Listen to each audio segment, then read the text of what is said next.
Hey guys, hello everybody. Nice to see everybody here today. Maybe this panel today, it's a little bit of a fireside chat around, where we see Bitcoin BTC Fi going in the next 12 months, maybe focusing a little bit on the partnerships with BitcoinOS. I'll give you a little bit of an introduction on myself quickly. I am Calvin Ferreira, the head of ecosystem at BitcoinOS. I've been in the space since 2014. Previously come from a background of venture capital. I had my own venture fund, which we invested in about 50 early stage projects. When I closed that fund in 2023, I pivoted into going more to the grassroots level and being on the builder side of things. And I thought it would be really cool to be involved in a project that was focused around Bitcoin. And it brings me to where I am today. So that's me in a nutshell, but would love to get a little introduction from my host today. Thanks so much. I'm pretty sure everyone heard Saeed talk about Wormhole in the last panel. Wormhole is an interoperability platform. Myself, I lead APAC strategy at the Wormhole Foundation. I'm head of ecosystem at Bima. It's basically, you can borrow against your Bitcoin, and we are creating a stable coin, which is USBD. Kind of I'm in space in 2018, not too long like you, but I come from a security background and then, worked with Polygon and Protocol Labs and here since the beginning. So, yeah. Cool, awesome. Thanks, guys. Maybe Piyush, I'll direct this one at you quickly. I know we've been working quite closely with you guys in the last few months. We've got a really cool partnership with Bima. So maybe if you want to tell the audience a little bit around, why you wanted to partner with Boss and what is this going to give to you guys? Liquidity. Simple short answer. But I think in general, when it comes to Boss, I guess they can bridge BDC in a fashion where, okay, it will not feel like that, okay, you have BDC on, let's say, Ethereum or maybe Solana or any other chain where you can use it as a collateral, let's say at Bima, and, then use our collateralized fashion stable, mint or borrow, kind of, you can say, USBD, and then you can generate or leverage it for yield. So I think in general with Boss, I guess it's pretty straightforward to work with. First of all, of course, and I think the infra which they are building for interoperability, it makes sense. And wherever they will go, we will jump with them to use it as a collateral to mint our stable. So straightforward. Awesome. Yeah, thanks. Cool. Maybe Rash, with you, I know you're the vibes at Wormhole and you're the community growth guy. So I'll give you a little bit of insight around, we've been discussing in depth with Wormhole around a big integration and partnership where we can bring Bitcoin to Wormhole. So maybe let's touch on a little topic together. Maybe in terms of we see BTC Fi getting a lot of momentum lately. Why do we think that now is the time for Bitcoin DeFi? And what do we think has changed from past cycles to this cycle? For sure. And I think there are many different ways to answer that question. I interact with a lot of liquid funds, venture funds, whenever I come to these conferences. This conference was really different because almost no one in the venture space or the liquid space has made money. Like if you remove their Bitcoin holdings, everything is down under. Bitcoin, like liquid funds are at like 40% to 250% gains, and that's nothing compared to last cycles. Now, if you look back and you think, okay, liquid funds are actually just making money on Bitcoin, what's the next level to that? These liquid funds want to hold more Bitcoin, then they want to have yield on that Bitcoin. That's where I think the whole Bitcoin Fi narrative pieces in, where projects like Bima definitely come onto the stage where it gives them an efficient way to do that. Yeah, I mean, I think in general, what Boss is enabling the ZK verification directly on Bitcoin, it's crazy, which happened last year. So I think that's where I believe in general, like Rachit mentioned about the liquid funds, I believe most of them are curators in BDC5 space where they are leveraging and generating yield in terms of DeFi or non-DeFi and CeFi, whatever. I think it's going great and it's a great time. Bitcoin is all-time high. I think it's low still. It's going to be, I think it should be million this year, I believe, whatever it is. But in general, I think it's the right time because if you see every chain literally is trying to attract BTC liquidity. And yeah, we want to enable and leverage it via products like ours and BitcoinOS.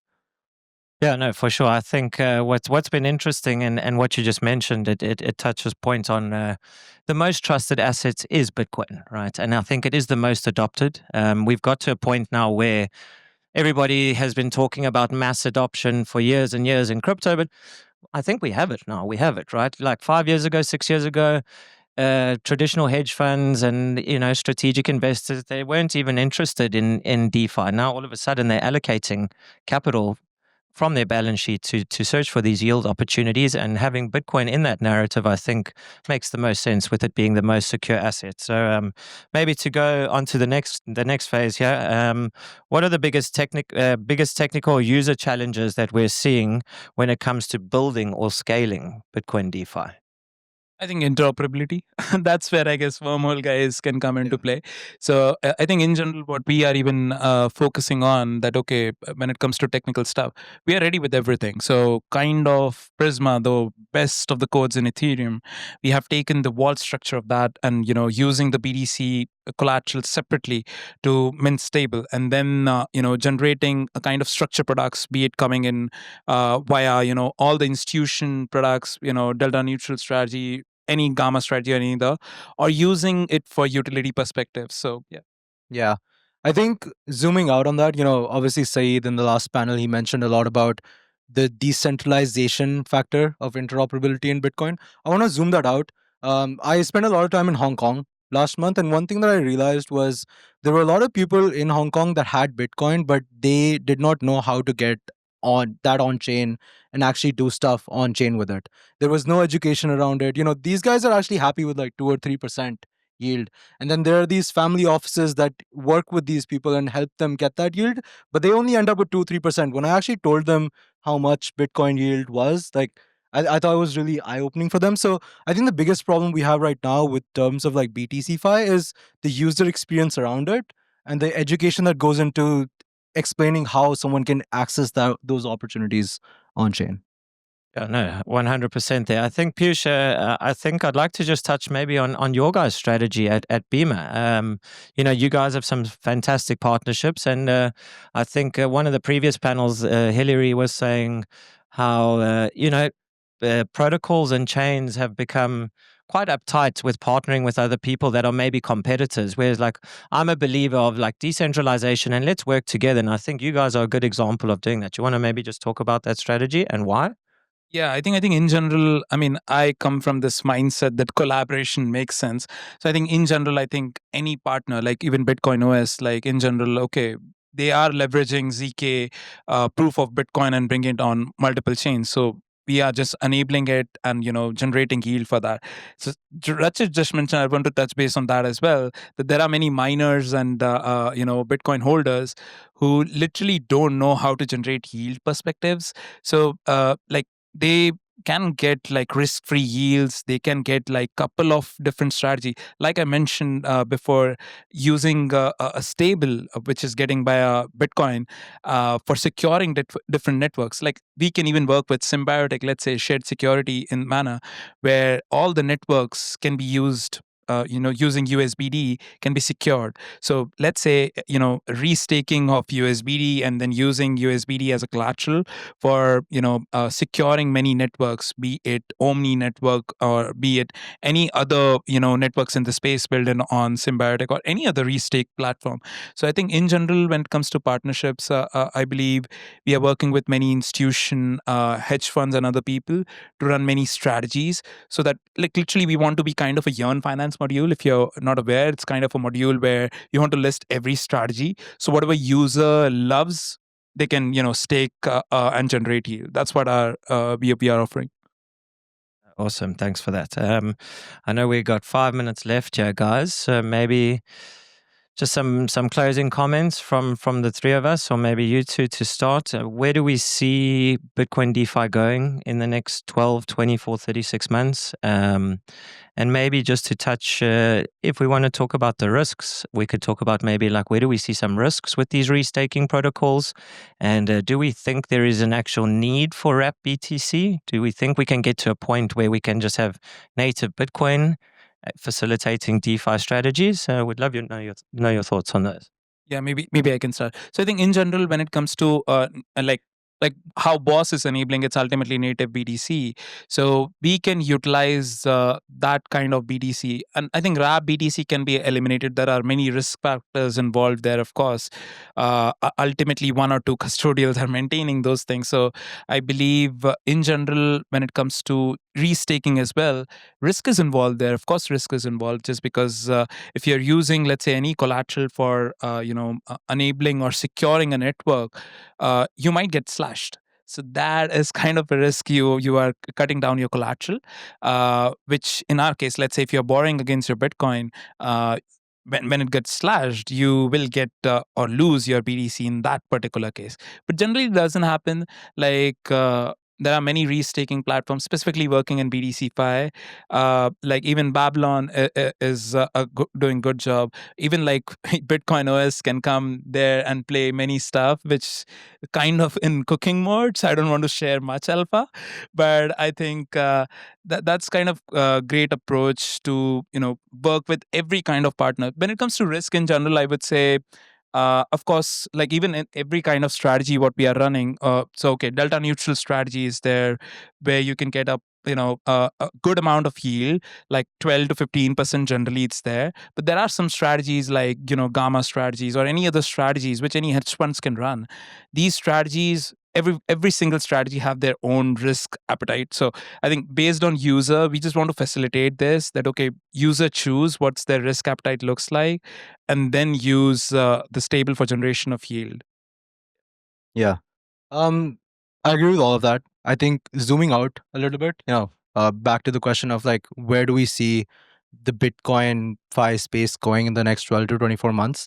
I think if you think about it really theoretically, if the first ETF was Bitcoin, every institution likes Bitcoin or loves Bitcoin, right? But then every fund that we see that's being tokenized, it's being tokenized on Ethereum, and then it's being taken multi-chain where Bitcoin L2s are not involved. I think in the next 12 to 24 months, we'll see a scenario where one L2, like a Bitcoin focused L2, will emerge. And then we'll see an institution come on to that Bitcoin L2 and be like, hey, this is the chain where we are going to enable staked Bitcoin yield through our ETF. And I think that is where we'll see some sort of evolution happen where, okay, you have a Bitcoin ETF, but you can also get staking rewards or some sort of yield rewards on top of it. Recently, the Hong Kong legislative, they enabled something similar to this, but for ETH. I think we'll see that happen for Bitcoin in the future. I think if you think about it really theoretically, the biggest risk to the Bitcoin Fi ecosystem is actually the price of Bitcoin. Like, I think if the price dips down to a point where people are just not interested in the ETF, where's the liquidity? Like, where's the flow? Like, if one of these ETFs gets delisted, there's like nothing's gonna happen after that. So everything is dependent on that, and I genuinely do believe it is going in the right direction. Just want to touch base here just because I totally agree when it comes to price. Even in our case, like in case, let's say Bitcoin price goes down 50%, in that case, we are straight away doing liquidation. So of course, it's risky in a lot in that manner. So yeah, I think hopefully it doesn't happen. But yeah. Awesome. Cool. Maybe we've got 1 minute left, guys. Just to close off for the people in the audience, if anybody wants to get in touch with you, how do they do it? How do they partner with Wormhole or Bima, etc.? The same for me, everybody here. If you need to get a hold of us, please feel free to reach out to me, Calvido21 on Telegram. BitcoinOS is very open to partnering with any chain and any protocol across the board. So we'd love to have a discussion and see what you guys are doing. Very, very collaborative, the BitcoinOS team. The Bima team as well. I've known both of these guys for a very long time. Wormhole helps projects go multi-chain. If you are on one chain and you'd like to explore expanding, I'm always around. Yeah, I think if you want to collaborate with Bima, if you're chain or if you're a different DeFi protocol, PubDex, whatever, you can either reach out to our Twitter or Discord. Our Twitter is Bima BTC. You can reach out to me at Bima BTC, or my TG is same as well. So yeah, we would love to work with you.